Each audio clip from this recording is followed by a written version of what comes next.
Grupo IPS, tu seguridad desde una nueva perspectiva, presenta El futuro de todo. El futuro de todo, con Efraín Flores.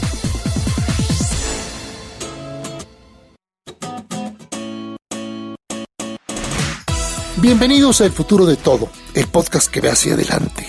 Porque México tiene que ver ya la nueva realidad que imprime en cada uno de nosotros este maravilloso siglo XXI. Soy Efraín Flores, dándoles la bienvenida a un capítulo más de El futuro de todo. El futuro de todo. El futuro de todo. Con Efraín Flores. Gabriela Siller es economista del Tecnológico de Monterrey, profesora de planta del Departamento de Economía del mismo centro de estudios, así como directora de Análisis Económico y Financiero de Grupo Financiero Base. A la licenciada Siller acudimos para platicar acerca de la inflación en nuestro país. ¿Qué tan temporal o persistente será en esta ocasión? ¿Por qué? ¿Qué impacto tendrá en nuestras vidas? Damos la bienvenida a Gabriela Siller aquí a El futuro de todo. Gaby, muy fácil. Comencemos por el principio. Hay inflación, pero persistente, ya se mantiene la inflación necia por lo menos tanto en Estados Unidos como en México. Ya vimos que el último dato de inflación en Estados Unidos no fue tampoco nada positivo. De nueva cuenta, arriba del 5% de la inflación promedio registrada en Estados Unidos.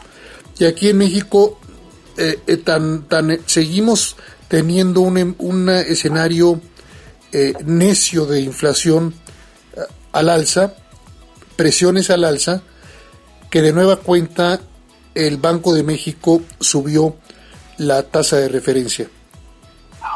Así es, como bien mencionas, en Estados Unidos la inflación de julio 5.4%, muy por encima de lo que tiene la Reserva Federal en su objetivo, que es alrededor del 2%, y en México también pues la inflación 5.81%, también por encima de la meta del Banco de México del 3%, y entonces lo que vimos fue que el Banco de México nuevamente vuelve a subir su tasa de referencia, su tasa objetivo, 25 puntos base, para subirla en 4.5%.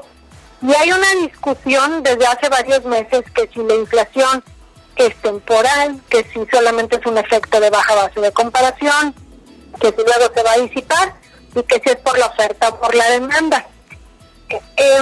Ante todo esto, bueno, pues hay que recordar que el año pasado que inicia la pandemia, que nos encerramos todos, que nos fuimos al confinamiento, los índices de precios en todos lados hicieron cosas raras porque, bueno, pues cambiamos nuestros patrones de consumo. Por ejemplo, no sé, en mi casa pues jamás había cubrebocas, ¿verdad? Y ahora pues todo el mundo tenemos pues al menos 2 cubrebocas, o también pues que compramos más que el antibacterial, por poner algunos ejemplos, ¿no? Así como muy visibles por la pandemia. Pero el año pasado por el confinamiento pues cambian los patrones de consumo y entonces el índice de precios en México lo que hizo fue pues contraerse y entonces pues vimos inflaciones bastante bajas, ¿no? Y bueno, pues este año, dado que ya hay una nueva normalidad, salimos un poco más o al menos no hay un confinamiento estricto, pues entonces obviamente se ve como si, al principio, como si hubiera una inflación muy alta y a esto se le llamaba un efecto matemático de baja base de comparación, porque comparábamos el índice de precios de este año contra el índice de precios que pues fue bastante pequeño el año pasado.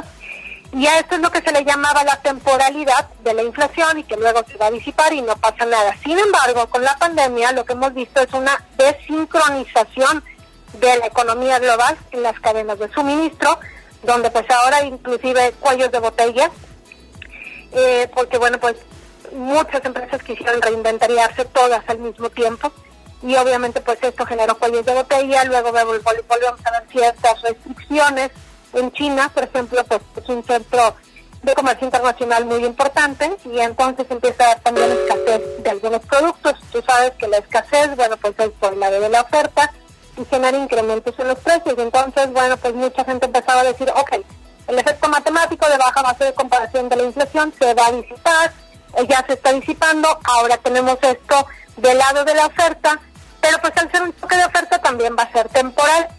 Sin embargo, te digo, es por parte de esta desincronización que hay a nivel global y entonces lo que debió haber sido temporal de unas cuantas quincenas, pues se está alargando, ¿no?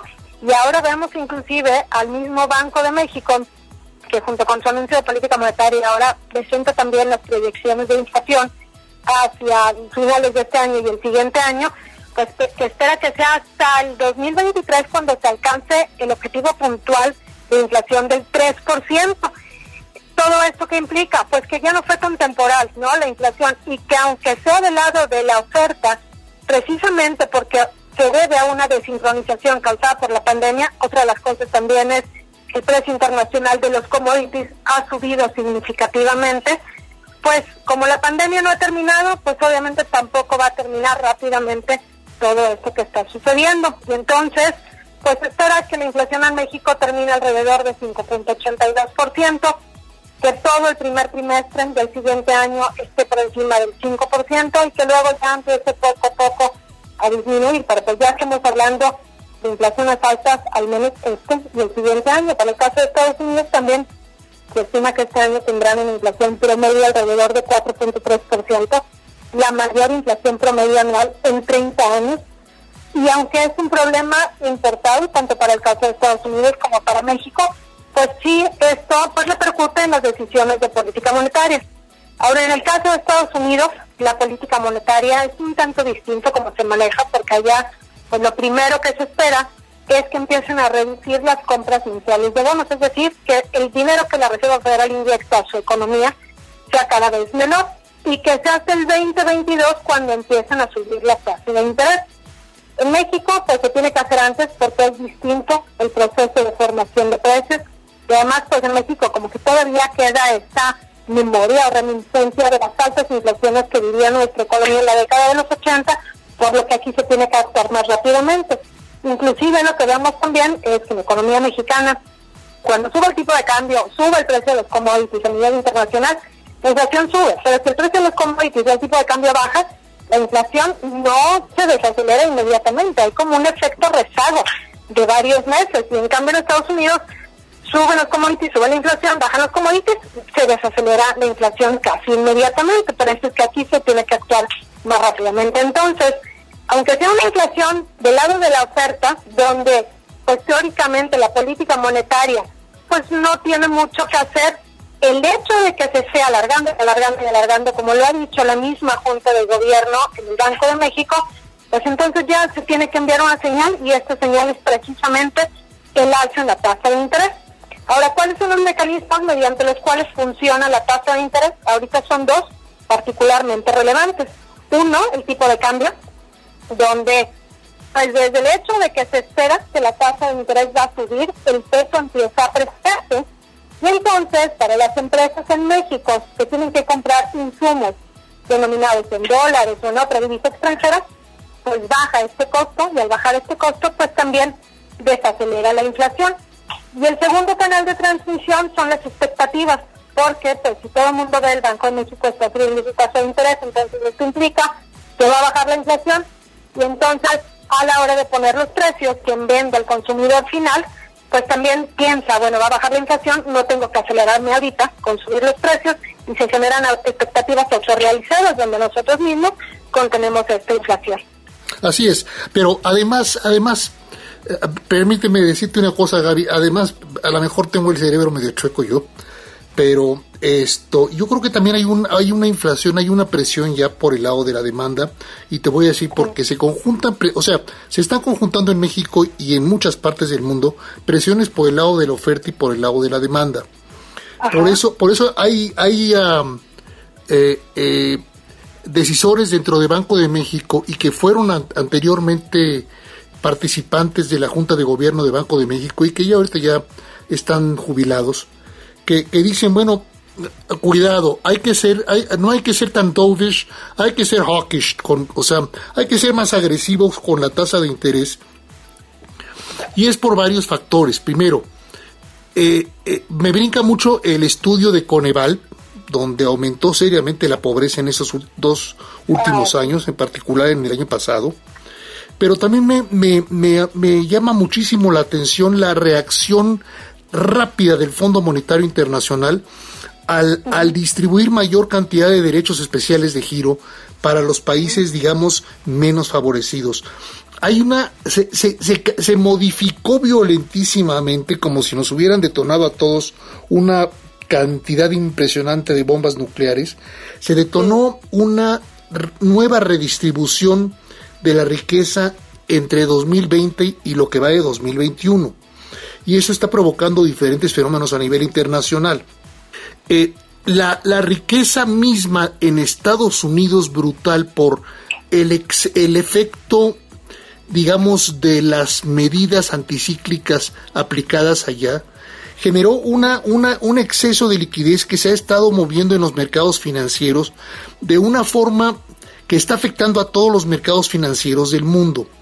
Segundo, el paquete de 1.5 trillones de dólares o algunos hablan de 3 millones de dólares que están aplicando los americanos para infraestructura, ya desde ahorita empieza a mover los mercados y las expectativas de cómo eso va a impactar al resto del mundo.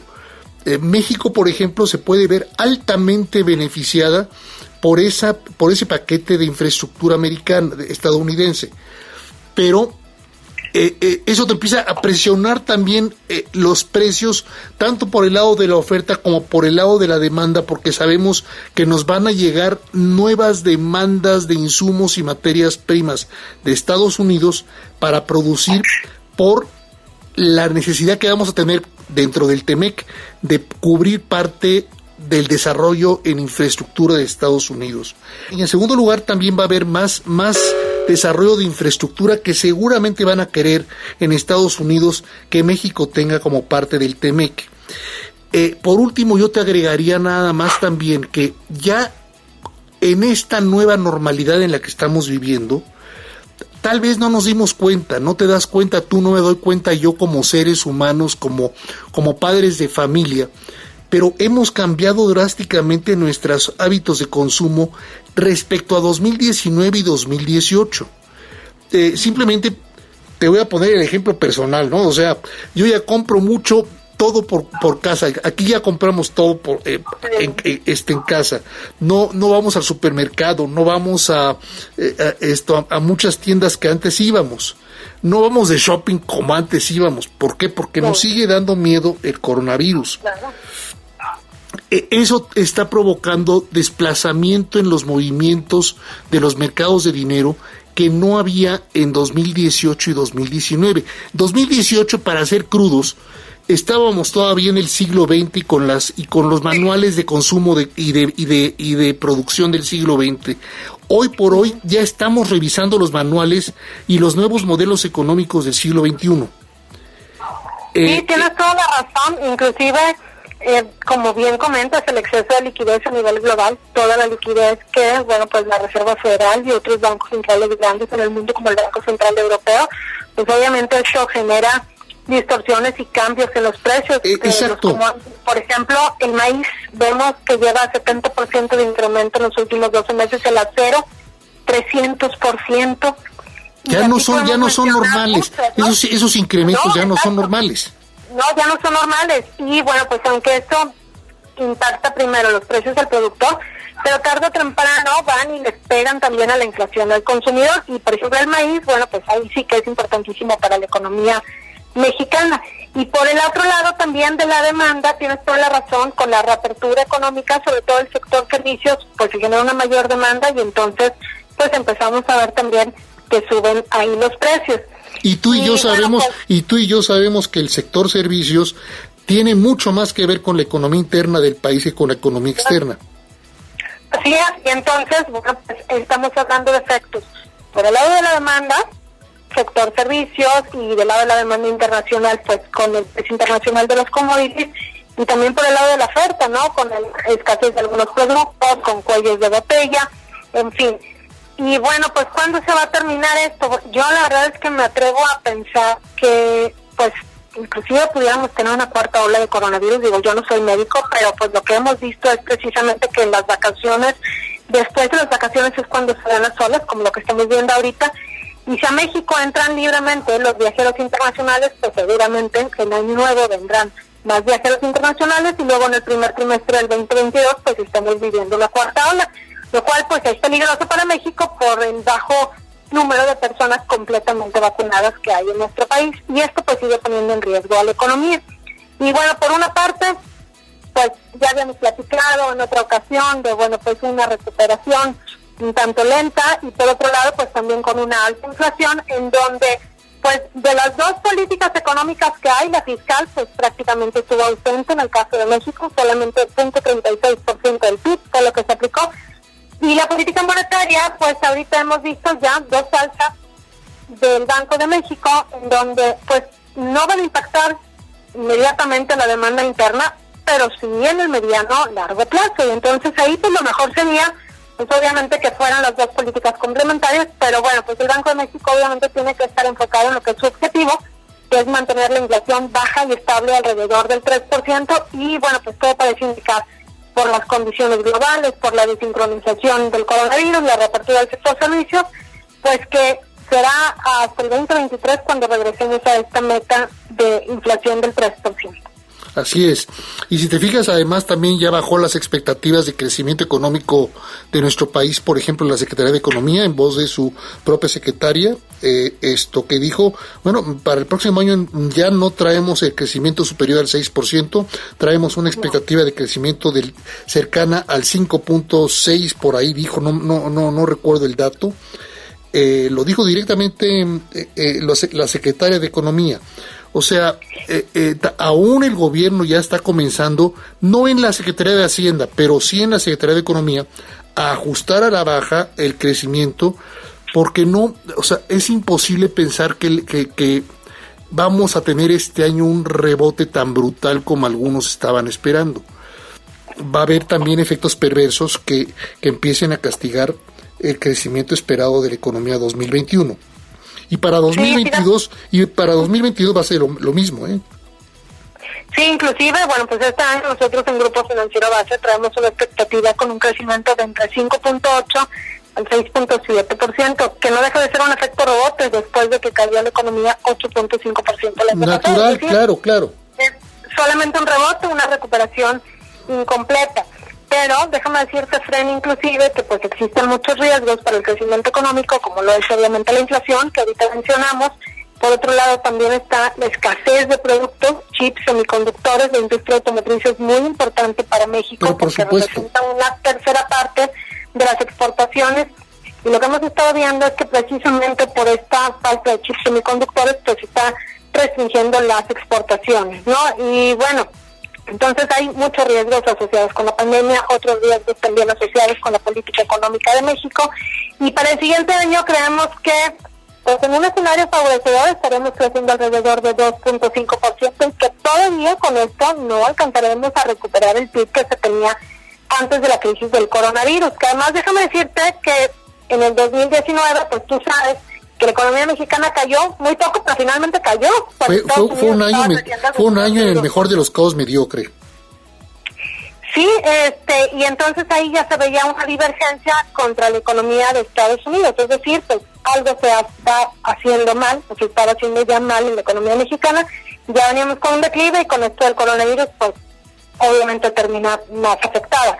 Ahora, volviendo al tema de la inflación, pues la inflación es un tema que a todo el mundo nos preocupa, ¿verdad? Porque no hay como nos podamos hacer a un lado, cada quien enfrentamos diferente inflación dependiendo de lo que vayamos comprando o consumiendo, pero la inflación que pues reporta el INEGI del mexicano representativo, donde están alrededor, creo que son como 300 productos y servicios, pues de alguna manera nos dice, ha subido, se ha acelerado, y inclusive pues al interior de la inflación, si le quitamos los precios más volátiles, agropecuarios, energéticos, los precios determinados por el gobierno, nos queda la inflación subyacente, que es la inflación modular, y esta sigue acelerándose. Entonces, ¿qué es lo que se espera? Pues yo creo que existe una muy buena posibilidad de que el Banco de México vuelva a subir su tasa de referencia para terminar este año en una tasa objetiva de 4.75%.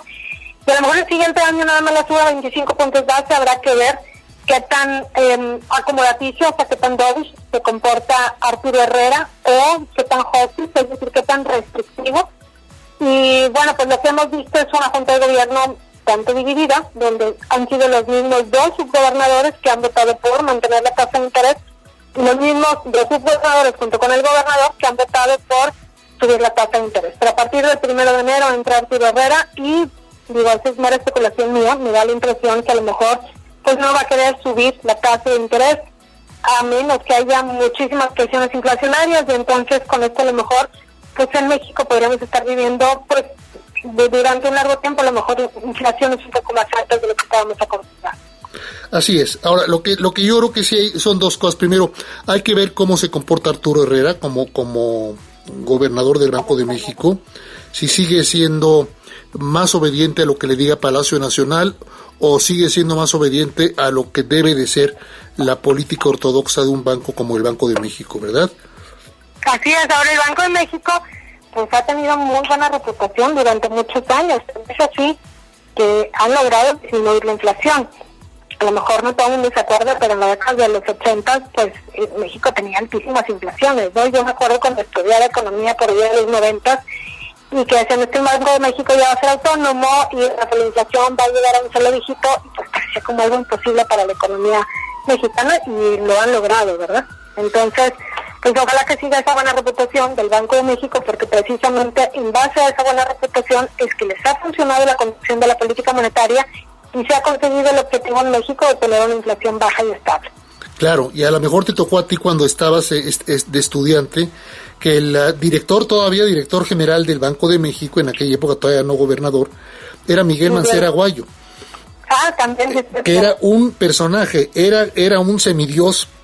Para todos los que estudiamos economía, era como un semidios hablar de Miguel Mancera, o sea, era el non plus absoluto por la escuela que traía y por la forma en la que conducía a Banco de México, aún contra viento y mareo de lo que le dijera Palacio Nacional.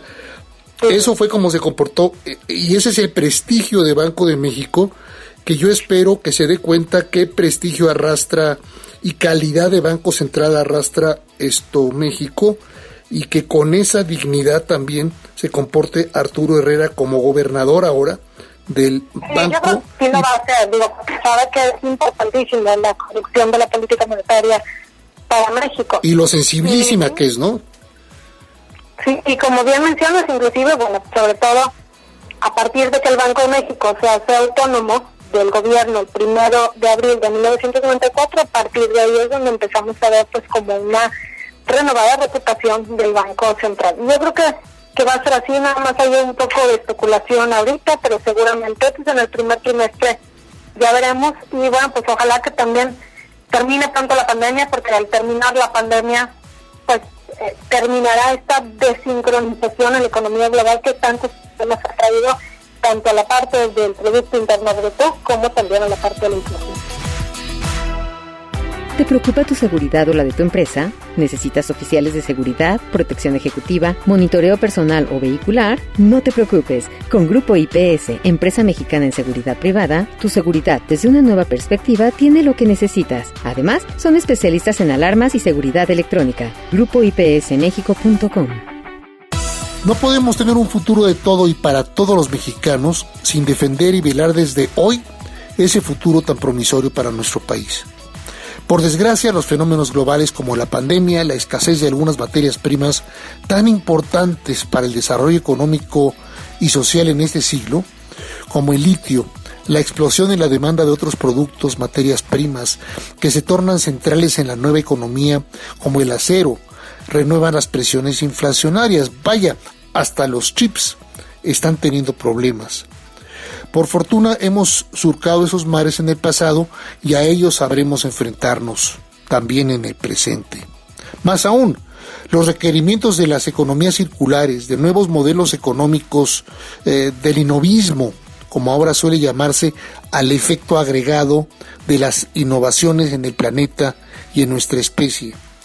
Y con ese innovismo, la adaptación de nuevos modelos de negocio urbanos, de convivencia poblacional, el combate al cambio climático, las tecnologías en la agricultura y en la agroindustria, cada vez más intensivas, que combinan perfecto con los productores orgánicos. Agregue usted la escasez de agua, que en particular afecta desde hoy y cada vez con más gravedad a nuestro país, a nuestras familias, comunidades, negocios.